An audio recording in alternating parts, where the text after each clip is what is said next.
Welcome back to the Willpower Podcast, Rockstars. I am pumped for today's episode. We have, as part of our AI versus virtual assistant season, two virtual assistants. One that we work with who serves an outpatient practice in New Hampshire with multiple locations, and another virtual assistant who's on my direct team.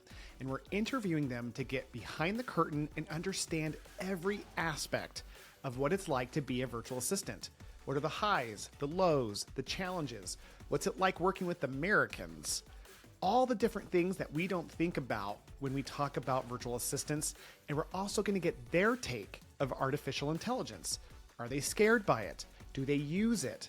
How do those things go together in the future? We're going to answer all these questions and more and get to know some real heart of the humanity behind the future of healthcare. Let's go. I have met the best leaders with zero formal training in the Philippines because they have focus and they have heart. So when you're hiring, whether it's the Philippines or not, and especially if you're like considering ever going to the Philippines, to not find someone who's going to do the silly things that you don't want to do and be worried about the accent.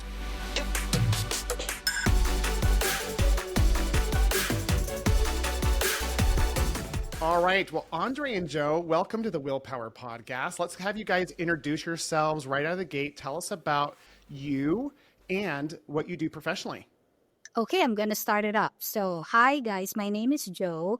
I'm a front office manager working remotely and leading a team of 14 Filipino virtual assistants, supporting 5 physical therapy clinics in New Hampshire. What we do on a daily basis, we do patient scheduling, billing follow-ups, insurance verification, and some more. So we are pretty passionate about streamlining healthcare operations while maintaining personal relations to our patients and to our coworkers in the U.S. Very nice. That was very professional, Joe. Before we go to Andre, tell me about you personally. Tell them about your family and maybe some success that you had that we were talking about. Okay, well, I am a single mom to now going to college daughter, which I'm pretty excited, bittersweet. Yeah. I live with my mom. I'm just a simple girl who just loves cooking when I'm not working. I also sing and play musical instruments as my, side gig. You have such a great voice. I want the audience to understand that when we get all of our team together, there was one time I challenged you to sing, and you did in front of the group, and it was like professional level. It was so good. I love that, Joe. All right, thank you. Yeah, Filipino. Andre also has a really good voice, even though you did country when we did karaoke. Andre, introduce yourself, please. Okay, so hey guys, my name is Andre. I would say I'm a recruiter. My profession, I've had 6 years of experience recruiting. Initially, I would say career-wise, I've started out as a healthcare recruiter, like actually recruiting healthcare providers in the United States, matching them with opportunities. But recently, I've shifted. So I've spent the last year with Virtual Rockstar connecting amazing talents in the Philippines with opportunities that would otherwise be available locally. Well, I love that. Now tell me about you personally. So me personally, I would say, where do I even start? I'll tell you where to start. Talk about you being a leader and entrepreneur, because your vision is like to own a business one day. Tell them about your ambition. Yep. So every day I wake up with a burning desire to conquer the world. It's so true. I just do. There's like, the world is ripe for the taking, and if I don't get up and get after it, feels like it's a wasted opportunity. So whatever opportunity I see, I just take it. And one day I envisioned of owning my own business, being in the same space, doing similarly with Will. I'd say interests wise, there are a lot of interests. I also am very interested in music. I played in a lot of bands before I before I was working, and I like Star Wars. Yeah. I like a lot of things, man. I don't even know where to start. So I think that's a good intro, Andre. I just want people to get a sense of you. Next on the real PTs of Cuck 6 County. Paperwork, crazy insurance, and patient care can make you lose your mind. Dude, I haven't been this stressed out since I found out Chick-fil-A is closed on Sundays. Dude, what you need to do is get on the 202, take it to Mulholland, and subscribe to the stress-free PT newsletter. Dude, I know how to get on to Mulholland. What I need to know is how this stress-free PT newsletter, which comes out weekly, helped me. Dude, don't you know? Stress is the new smoking? You need to take the antidote. The newsletter comes out every week and totally provides you with fun information, ways to de-stress. It totally blows your mind. So subscribe to the stress-free PT newsletter today.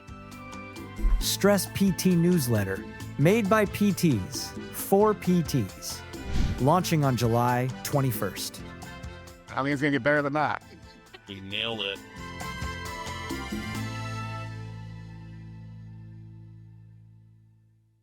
Let's get right into the nitty gritty, because right now their minds are being blown. They're like, wait a minute. People who've never worked with VAs are thinking, wow, they speak perfect English and da-da-da-da, because all the things that are like stigmas. But what got you guys into being a VA? Let's get into the background for the Rockstars as to like, why did you choose this profession? Rockstars, as a just obvious like side note, Joe is a virtual assistant for Virtual Rockstar who works for a client of ours, and Andre is on my core team working to help find the virtual assistants. I thought it'd be really useful for people to understand the perspectives and see the humanity in this, because when people think about virtual assistants, they often think about being outsourced overseas, not understanding what's being said, lower customer service, and that's quite the opposite. But let's get into why.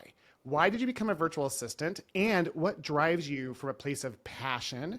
Those might be two separate things, Joe, but let's start with you. Why did you become a VA, and then what drives you from a place of passion?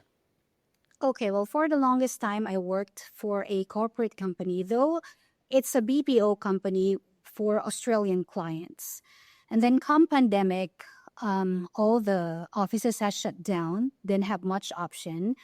So I tried and ventured into the VA world. Though I heard about a lot of stuff about it, I didn't really had a chance because I thought that working in a corporate is like somewhat stable, like would give me a stable income. But then it blew my mind when I have researched about being a VA. Not only the compensation is way much better than what I am getting when I was in a corporate world, but then I have the opportunity to work from home and spend more time with my family while earning more than what I was earning before. So that really hooked me up in learning more about the VA world and, just putting myself out there, sending all my resumes and applying. Luckily, I stumbled upon Rockstar and it's history from there. Well, I appreciate that. It's such an interesting thing to see that motivation. So what drives you from a place of passion, Joe? Like, what is it that you're passionate about? Well, before I was put into the corporate world, I had took up a healthcare course. I took up nursing, but then because of the necessity, I didn't really, pursue that passion. But when I had ventured into the medical virtual assistant world, I found a way of igniting that passion of helping people through healthcare. And like, even though I did not work as a nurse anymore, being able to spend time with patients, caring for them, talking to them over the phone and conversing, learning medical things through my physical therapist and the owner of my business has really ignited something in me. Like my 19-year-old college self is being, satisfied with what I am doing right now. So that's pretty awesome. That's neat that your daughter is graduating and looking at becoming a nurse in college. So you're fulfilling that healthcare passion, and she's followed your lead. Joe, what a beautiful story, and I love that. Andre, same question. Why'd you become a VA, and what drives you passionately? Okay, so I'd say I became an offshore recruiter because I saw the untapped potential in staffing everywhere. Staffing is a problem for a lot of businesses. And now, especially that I'm working with Virtual Rockstar, especially from places like the Philippines, there are so many highly skilled, hardworking professionals out there who just need the right platform and the right opportunity. I wanted to be that bridge. There's a lot of business to be made there. It's also incredibly fulfilling to just connect people with roles that change their lives while helping businesses grow with the talent that they didn't even know that they needed. Yeah, it's so true. And it's a gift to be able to recruit the way that you do. And it's so cool that you guys, rock stars, you hear that passion in their voices. It's something that we oftentimes get disconnected in when in the United States, when we're just trying to quote, find ourselves. At the end of the day, for both of you, there was a financial motivation. Just to give the rock stars some context, the average Filipino makes between $1 and $3 an hour with the typical local positions, even with some of these BPOs. And then the potential for earning of that is literally 3 to 4 times that, even as they're working through an agency like you guys are currently doing. It's a powerful change in finance, but there's still this passion around what you found your passion in it, whether it's healthcare or building teams in Andre's case. It's a really powerful thing. So I want to know, I would like for you guys to share, let's go to Joe. What's a day in your life look like? Let's go with Joe on this one because this is more typical of the audience of what they're going to hear. What does a typical day, because you're over how many VAs now, Joe? 14. So what does a day in the life of Joe look like at work? Okay, well, first thing, my shift starts at 8:30 EST, so that's 8:30 p.m. here in the Philippines. You start at 8:30 at night locally. Got it. Yeah, locally, that's right. But 30 minutes before, I already look into my messages because as a leader, you have to check if your BAs had something, if something has an emergency, you need to make sure that you have coverage before the login time. So I do check that first thing. And then because I'm not traveling anymore, unlike before, like I have to wake up like 2 to 3 hours before to prep myself. I only needed 30 minutes of my time to maybe eat something, pull up my tools, ready my device, my computer, and set up my office. And then, which is, well, very convenient, if you might say. And then when I log in, I just go over my virtual assistants, check on the updates, check their attendance, have a meeting with my owners, connect with the PT managers, and just do my random day-to-day task within those 5 clinics that I oversee. That's amazing. And so you're running this whole team, so it's a very supervisory based role. Yes. Man, that is such a cool thing. And as you're going through this, you're living that passion of helping the healthcare companies grow and scale. I have a totally different question for Andre, and I'm really curious about this one for you, bud. What is something that you do every day that the company owner, in this case me, has no idea that you're actually handling? Well, I don't think you know that I put up a lot of fires that are they're just currently starting up everywhere in the company. We are getting larger by the day, not just well, I think per week we are doing on average the TA team we're doing like 7 group interviews a week, if I'm not mistaken. 6 to 7 group interviews. And that number of VAs in our company is expanding rapidly. And there's just I answer a lot of questions way beyond talent acquisition that I think if I can just solve this, I'm not gonna go to Denise or Kayla about this. If I can just if I can handle this, I'm just gonna answer it, So communication. It's a big part of my job. Every single day I read emails, and there's a lot of emails there, fires that need to be put out. That's amazing. I can't thank you enough for handling that, Andre. To put it in context, audience, this year we're in June. We're filming this on June 6th, and it'll be released next month in July. And this year alone, we calculated that we've hired over 100 virtual assistants so far this year. And so it's been, that's a lot of work because there's this amazing team that you are a part of that is just crushing it. I didn't know that you're putting out fires left and right, Andre. Thank you for doing that, man. Yeah, I love it. Okay, so I have to ask you, when you first became VAs, what was it like adapting to the American culture? Were there cool things, challenges around that? It's pretty cool because working with Americans is very different. You guys are so straightforward in a good way for me. because it's all plain and simple. What you see is what you get. Um, Challenges is, of course, before I didn't get much of your humor. like Are you talking about me personally or all of the Americans? Not you personally, but just in general. Yeah. If you know my boss, Steve. Steve Yeah. is a easy guy.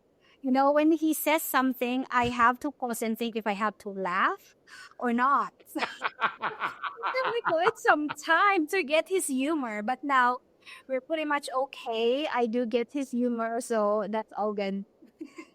That's amazing. That's amazing. What about you, Andre?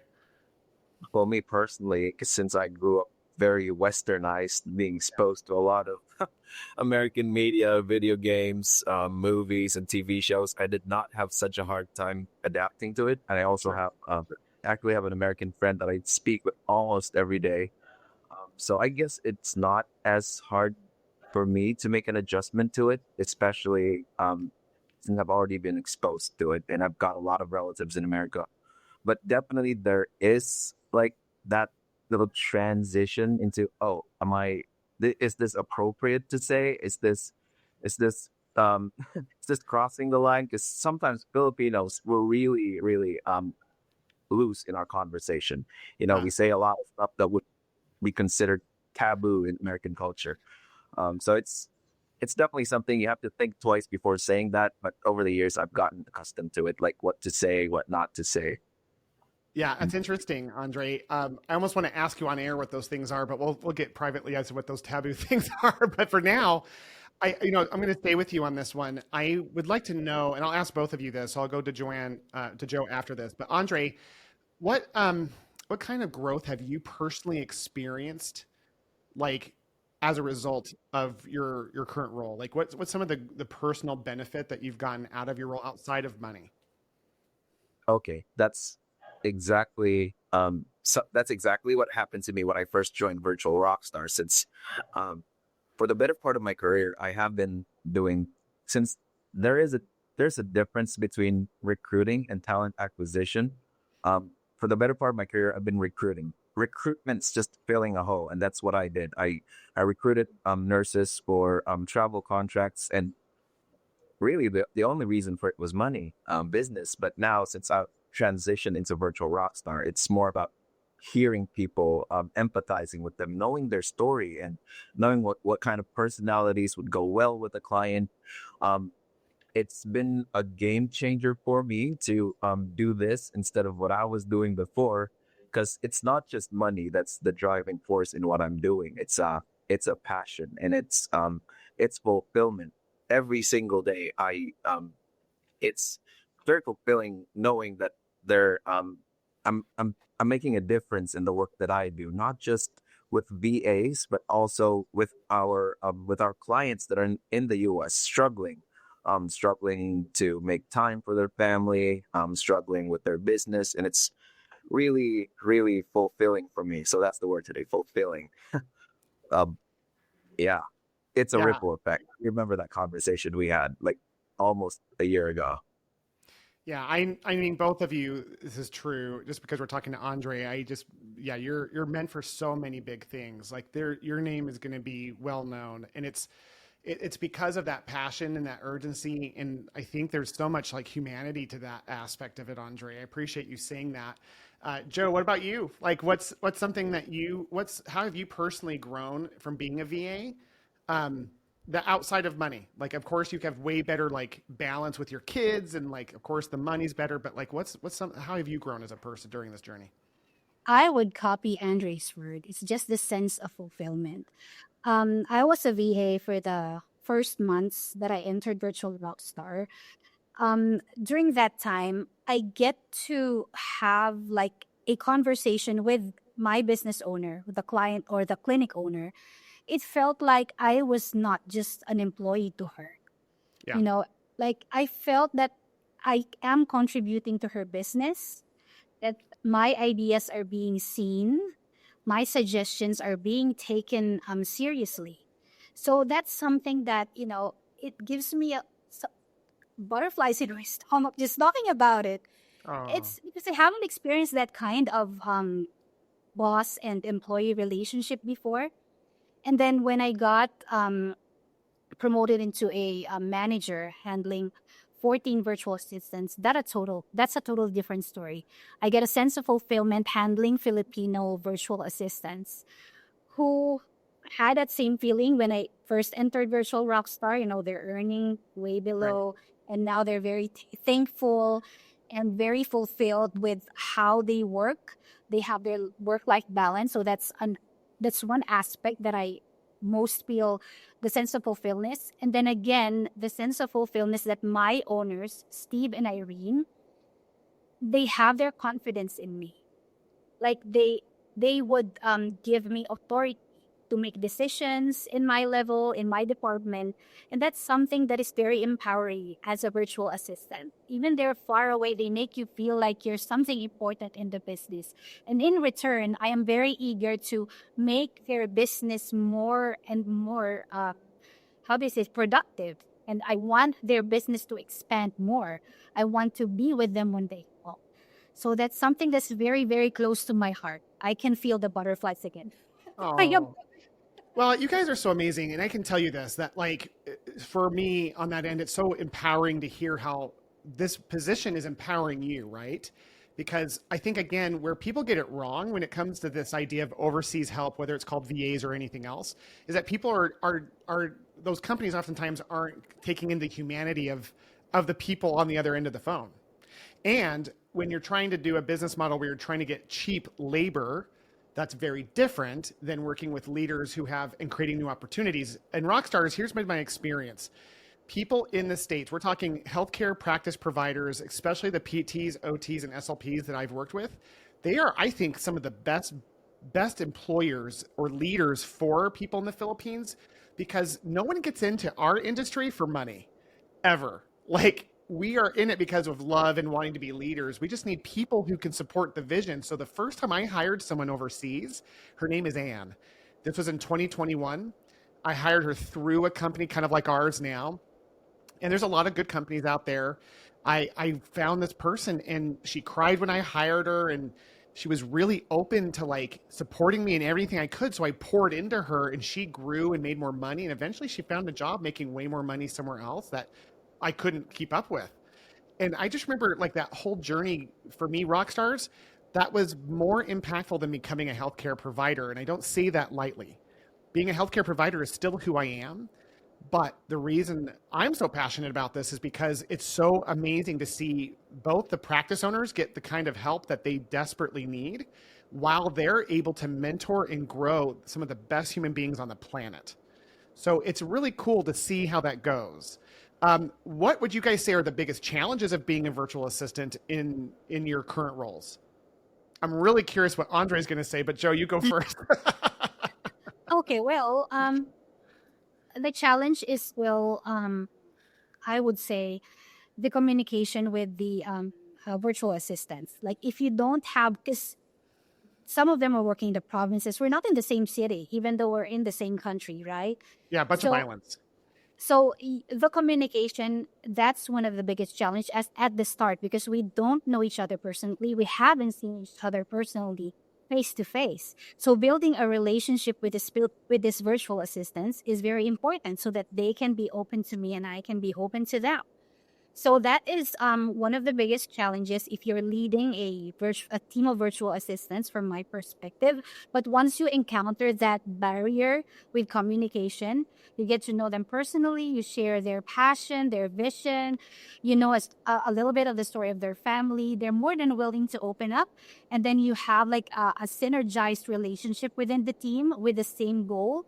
And then you embody that relationship through your bosses or through your owners, and then everybody's happy. Yeah, so communication's big, culture's big, but once that's in place, it accelerates. Andre, same question. Okay. So, where do I start again? Well, I'm not saying it's very challenging, but I think the most obvious thing that stands out is since we are a people business, and there are challenges on both sides, not just with our VAs, but with our clients, not just with our clients, but with our prospective clients. Yeah. We are, I'd say, the middleman behind it all. So um, challenges would be coordination. Coordination of Coordinate, all the different moving parts between the owners and the yeah, employees. yeah, and setting up not just with that, but also with expectations, making sure that expectations are aligned, not just with our partners, but also our VAs, because sometimes overpromising might be a problem, right? In this industry, overpromising. Um, I'd say that's the number one challenge that I am dealing with on a How do you day to mean day. over promising? What does that mean? Like, what do you mean by over promising?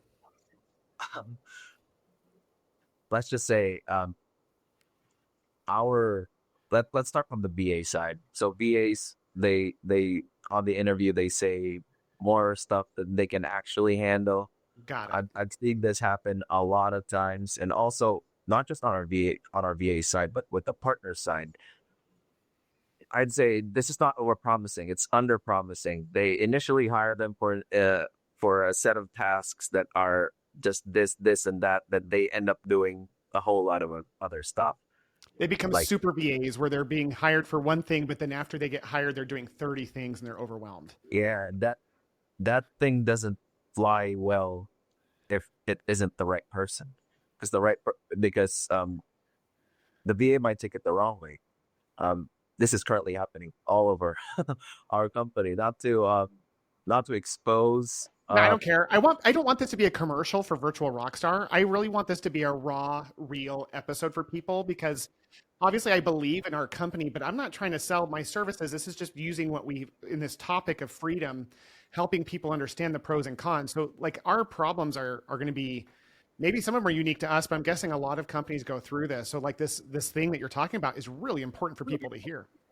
Definitely, yeah. I'd say that's more like training and onboarding expectations, because clients often expect VAs just to hit the ground running. You actually covered this in a previous episode.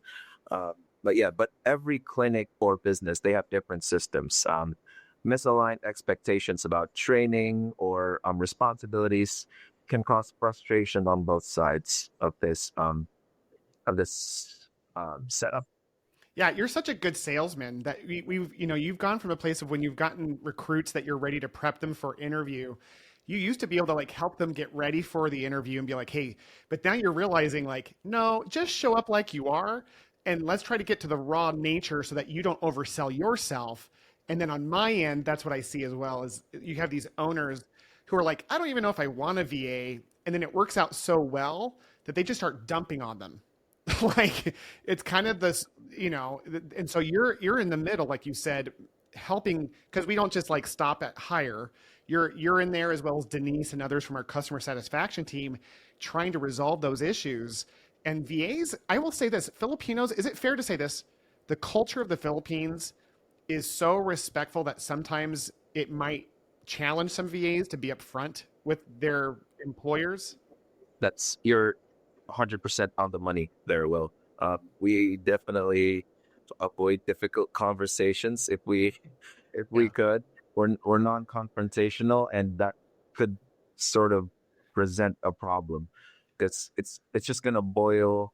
It's gonna boil and boil. Then a few months later, it's gonna become a big problem. Man. Like, oh, I can't take it anymore. It's gonna come to the point of burnout. Yeah, and then they quit, and you're like, "What happened?" It's like, "What happened there?" It's so interesting because, the culture is partly what I fell in love with in this journey in the Philippines because it's got its own flavor, and it's kind of Americanized, but the hardworking, sincere, best people I just are coming from that culture, and to a fault, like all of our weaknesses are just our strengths amplified. So this respectful nature turns into a limitation if we aren't like helping people. Because in America, an employee would never have a problem saying, yeah, I don't like that. They'd be like, if anything, you have the opposite problem where you find as an employer, your employees, you might feel like you're trying to please your employees because they're constantly upset about things. So it's a good problem to have, but it still results in failure if it's not addressed. Yeah. So, okay, guys, let's talk about what you wish private practice owners would know about hiring a VA?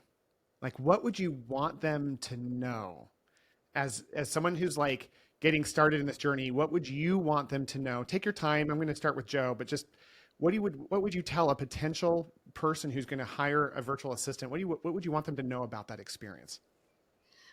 Well, I just want them to know that they're in for a surprise. Because, I mean, as we say, Filipino VAs are very hardworking. Like, you throw them a training sheet or a training document, give them 1 to 2 days, and they'll be able to do it.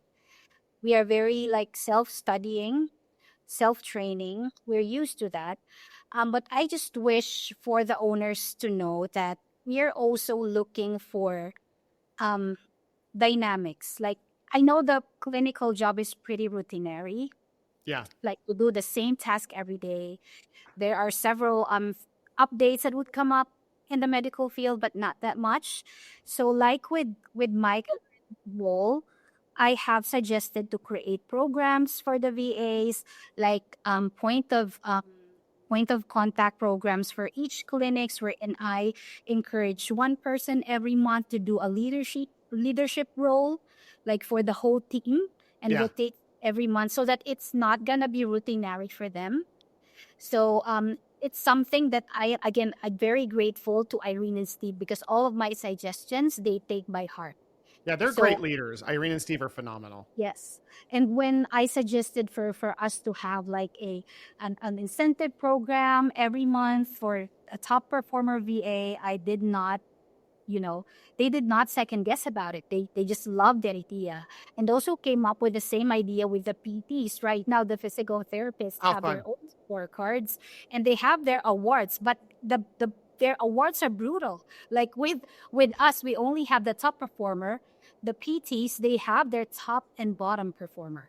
The bottom performer gets like a trophy that is a poop trophy. Oh, So wow. very brutal, but again, it's Steve's humor. It's So being funny. Yeah.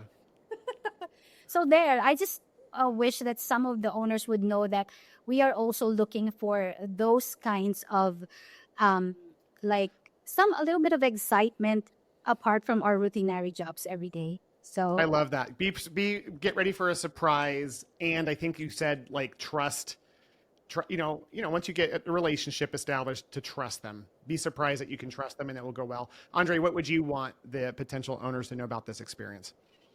Okay, I think this would really be an interesting topic for me since I actually, I well, let me just begin by saying I wish they'd know to hire for potential and not just for skills. It That's means you're not. powerful. Yeah, I I know you touched on this a lot of times in the past in previous episodes because I listened to this podcast religiously.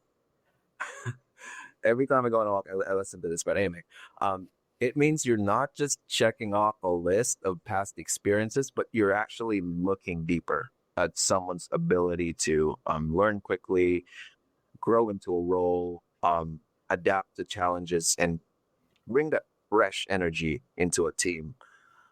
A VA might not have used your exact EMR or scheduling tool, but if they've shown initiative, critical thinking, and I'd say resilience in similar environments, chances are they would get there fast. They excel in that role because tools can be taught, skills can be learned, but there's just some stuff that you cannot just change, like curiosity, humility, and the tenacity to get things done. Those come from within, and you just cannot teach that. And I hope our potential partners would hold that in higher regard than just a specific set of skills. But skills are, you've got to have the foundation, right? They've got to have some sort of experience. But I hope they're not as nitpicky with the technical aspect of it all.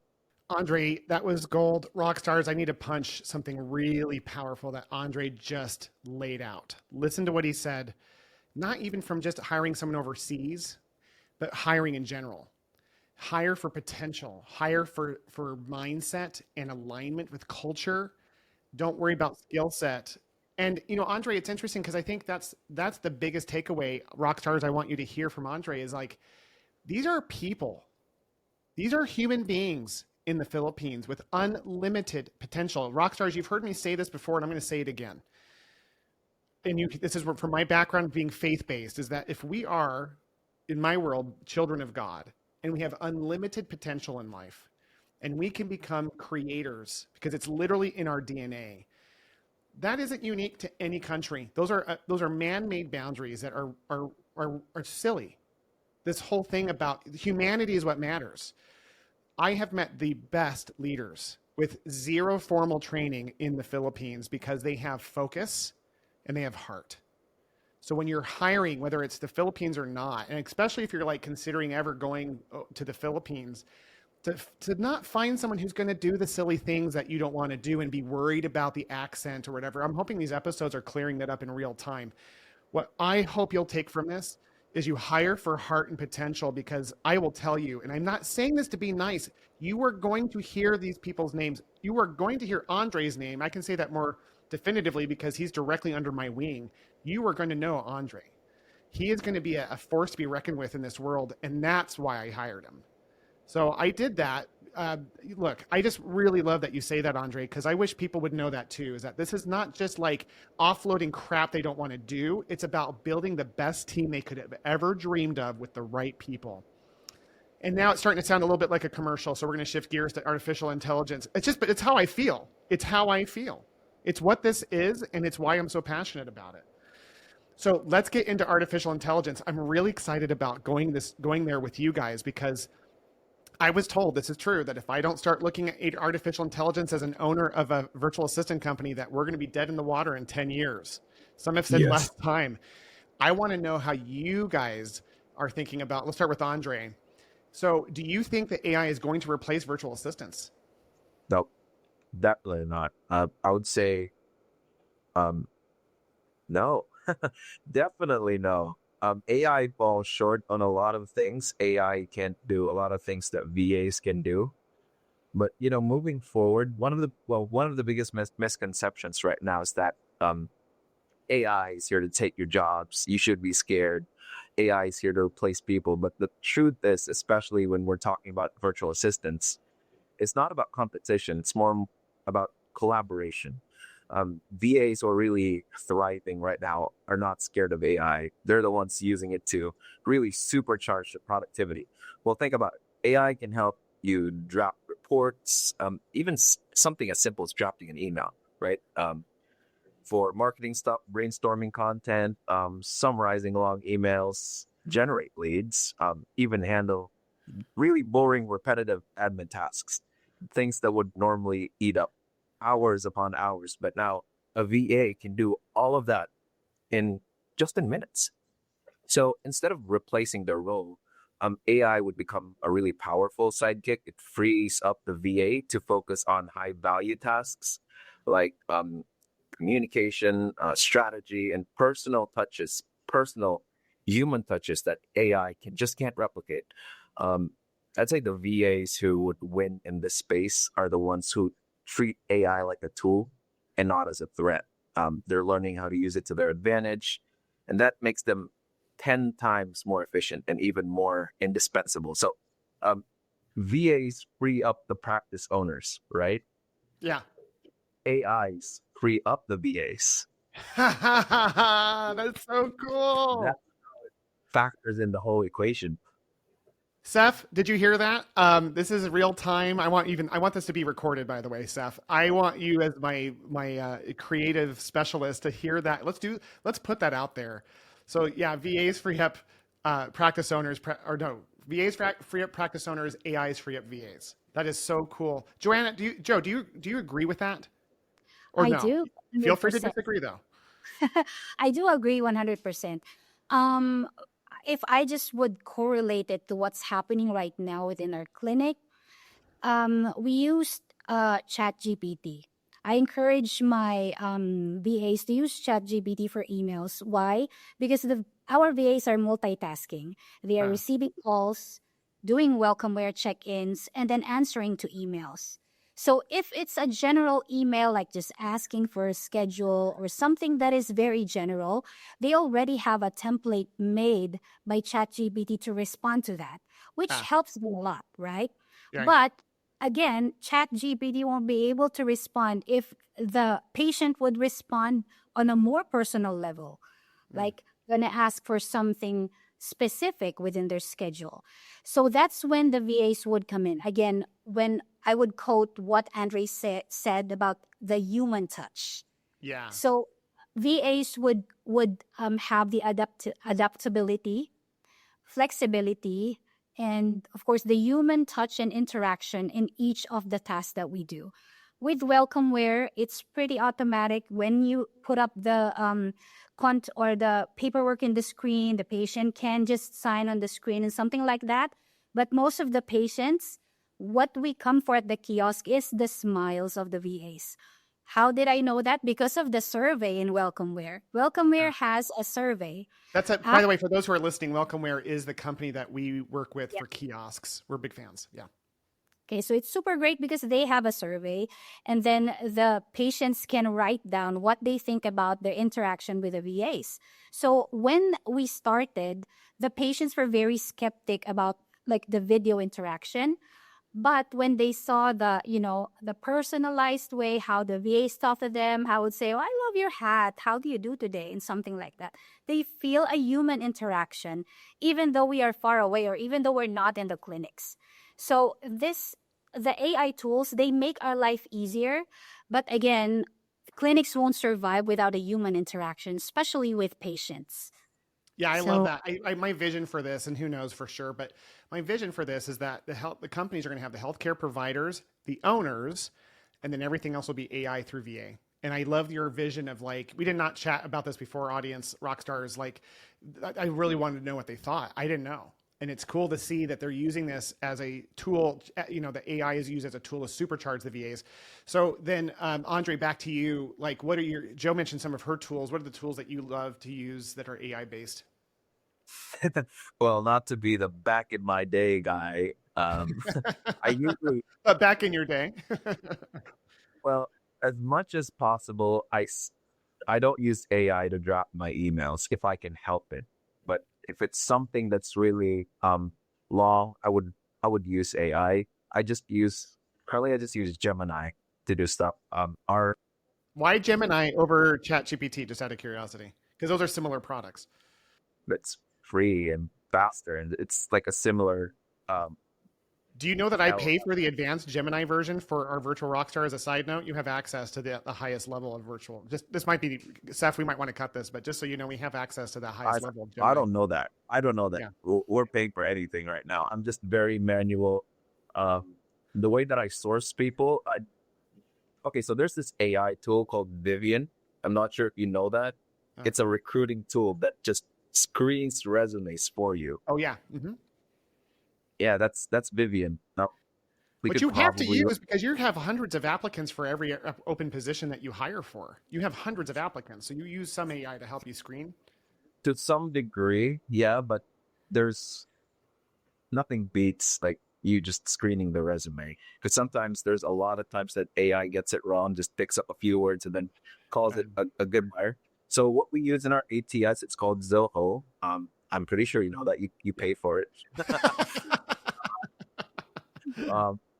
There, to some degree, there is an AI function there that ranks the resumes based on how qualified they are for the position.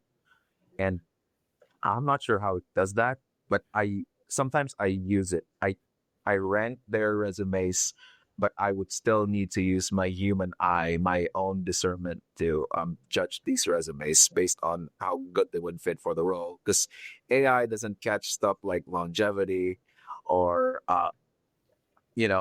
attention. All those like human nuances that are part of your personal background and experience, almost the feel of it. Yeah. Yeah. There's just like I said, there's just some stuff that AI cannot replicate. It can catch words like, on the skills part of the resume, you can catch like, let's just say, EMRs. It picks up a certain EMR and places that candidate very high up the list. But then again, you take a look at the resume and see, oh, this candidate has been jumping from job to job within the last few months. Even they've had 3 jobs in the past 6 months, and to me, that's not as attractive as what AI is telling me. So I guess that would be the most relevant AI application that I use in my job, but pretty much everything is manual. I do. I love that. All right. So I want to now ask you guys, what is a part of your job that you wish AI could take over? And what's a part of your job that you hope AI will never touch? Let's start with I'll Joe. go first. Yeah. Insurance verification, please. Take it away. Take it away. Hey, you know, it's just calling these insurance companies. It's just taking a lot of time.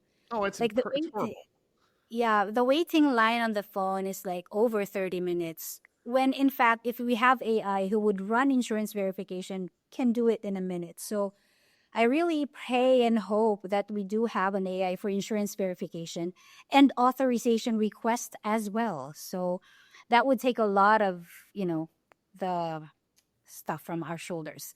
And then what I wish AI wouldn't take away is still the check-in process. Because you have a very personal human, you guys are patient facing on screens. Yes. Like you're very progressive. You don't want that to go away. No, I don't, because having a relationship with a patient, it's something that is vital to our jobs. My virtual assistants, they feel very connected when they talk to patients. Like most of the patients in the PTs are going there twice a week, thrice a week. They practically know each other. Like when they see each other in the screen, they would say, "Oh, how did your week go? You said you were going to be on vacation. What happened then?" So it's something that is, again, taking them out of the routinary task every day. Just having a conversation with those patients is something very refreshing in experiencing our day-to-day task. So no, I don't wish for that to go away. It's interesting because a lot of people, when I talk to very successful progressive people, Joe, they tell me, they're like, well, I don't want to work with VAs because I'm worried about losing the human touch. Isn't that so funny that the thing that you hope AI never touches is the fact that you guys are owning the human touch so well? And in that practice, we've seen increases in percentages of arrival. So I love that you shared that. Andre, same question. Okay. So if there's one thing that I wish AI could do better, it's screening resumes, but on a human level. Like Not you want just, that off your plate. You would love for it just to be like, here's your best 10. yes, exactly. Not just keyword matching or checking for buzzwords, but actually sensing the potential in someone. Like, can this person grow with the client? Are they a good cultural fit? Are they hungry, coachable, and adaptable? Those are the things that don't always show on paper, and I'm not sure how AI would do that, but maybe in the future, right? I'd love it if AI could just handle the initial grunt work, just sift through the noise, shortlist based off of values or soft skills that align with what clients need, and that just neatly slot interviews into one block of my calendar. Like, here's your interview power hour, back to back, high potential candidates, go. That would be amazing. Oh, freaking cool. I love that. Yeah. Even with all that automation, well, I don't think I'd ever want to fully give up that human connection. For me, recruiting just isn't about matching skills. I'm a big proponent of that. It's about seeing people, their energy, their communication, their passion. I still want to be the one at the top that would guide them and to root for them. That's the part that AI just can't replace. And honestly, I wouldn't want it to. But maybe someday in the future where AI could develop feelings of its own, and Yeah. maybe Yeah, it's one day. interesting. Yeah, I think that's an interesting perspective because right now, again, what's interesting when people look at AI versus VAs, there's this like conception for many beginners that VAs is a distancing from the relationship because people aren't physically in a room. Not that that doesn't create challenges, but there's definitely still a human. As long as you get the right human, it's going to be more than fine. If the AI ever gets to that point where it can match that, I have a feeling that the world will be at such an advanced place that most people don't have to work. We're probably going to have more than enough food and water and shelter and opportunity to live a different life. But until then, I agree, that connection just can't go away. All right. Let's get into our rapid fire. We're at the end of our podcast. We're going to do some rapid fire, a little bit different with YouTube versus what we're doing across the board because I want it to be more VA specific. So let's answer as briefly and quickly as we can. We're going to go Joe, then Andre, and then we'll reverse it just to kind of match it up. So, Joe, starting with you, what's your favorite part of the job? Talking to my VAs. Talking to your VAs. Andre? Connecting people with the right opportunities. Love that. What's the least favorite task you still have to do? Andre, I guess you answered it.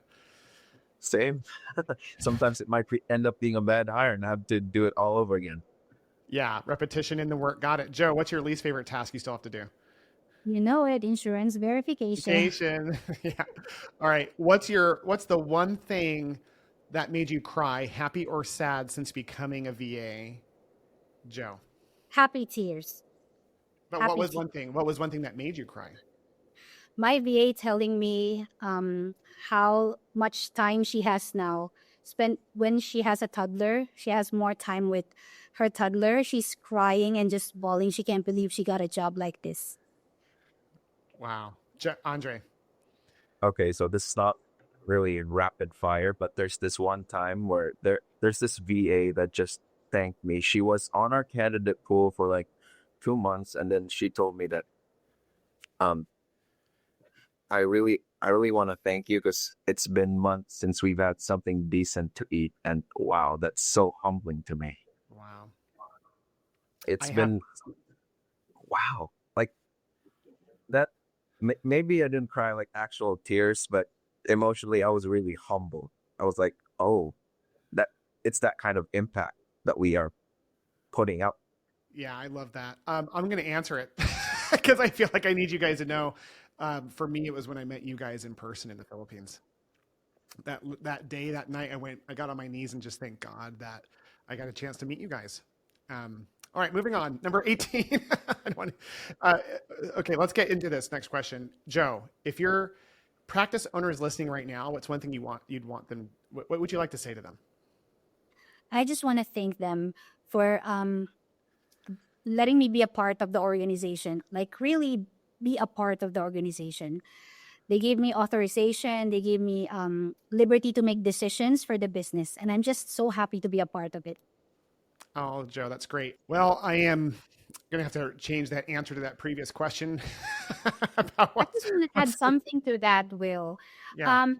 I just want to add something to that. I think it's because of your leadership. That's why the business owners, the culture that you set for all the clients that we have, they have the same drive and the same attitude towards their VAs.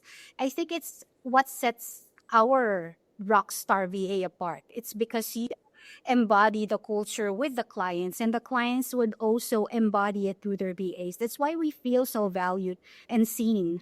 We feel so seen, valued, and very important. So I thank you for that because, not all the agency owners would exert the effort to, to have their culture passed on to the clients. Not everybody does that. So I really want to thank you for that. Well, that means a lot to me. It was one of the reasons I was so excited to have you on the show. You are people that I want to be like. So that means a lot to me. And I will tell you this, and I want the rock stars to hear this too, is that this is what happens when we hire great people, is they see the good in us. I've had employees, Joe and Andre, that thought I was the worst. And there was a time where that was probably true, but I will tell you that the biggest difference in terms of value for me, in terms of like my purpose, has been to just surround myself with people who see the good side of me and believe in that. And let me just tell you, it is so easy. You guys make it so easy to see the good side and what's potential for you. So Rockstars, as you're listening, that's what's possible when we hire great people. They are able to see the good and help you overcome the challenges that you face, which for me are many. Joe and Andre, I can't thank you enough. I have to now pivot this to the question I'm asking at the end of all of these episodes, and honestly answer. It's the final definitive question of the interview. Is it VA or is it AI? It's definitely a collab. AI X VA collab. Looking forward to it. Hey, Seth, the wonderful and powerful creative specialist. Let's mark that on the screen for the YouTubers and the people who are watching this podcast, keeping tally of the score. I want to thank you both for everything. I don't even know how to begin to thank you other than just to say, for at least for now, for being on the show and being yourselves. and for all the amazing work you do. The lives that both of you change are many, and it's not lost on the people who are fortunate enough to get to work with both of you. I would love to just turn it over for some parting words, final messages, Joe. Well, if you're a VA and you're watching this podcast or you're listening to this podcast, just be brave. Go out there, explore. There's a lot of opportunities in the VA world. So you just gotta equip yourself with skills. Don't be afraid to apply, submit your resume, and just build your confidence from zero. Not everyone is confident at first, but as you build yourself, you talk to different people, you try, you'll get there someday, and you'll experience the best, highest paying jobs, the best of the both worlds, because you have time for yourself and for your family. So.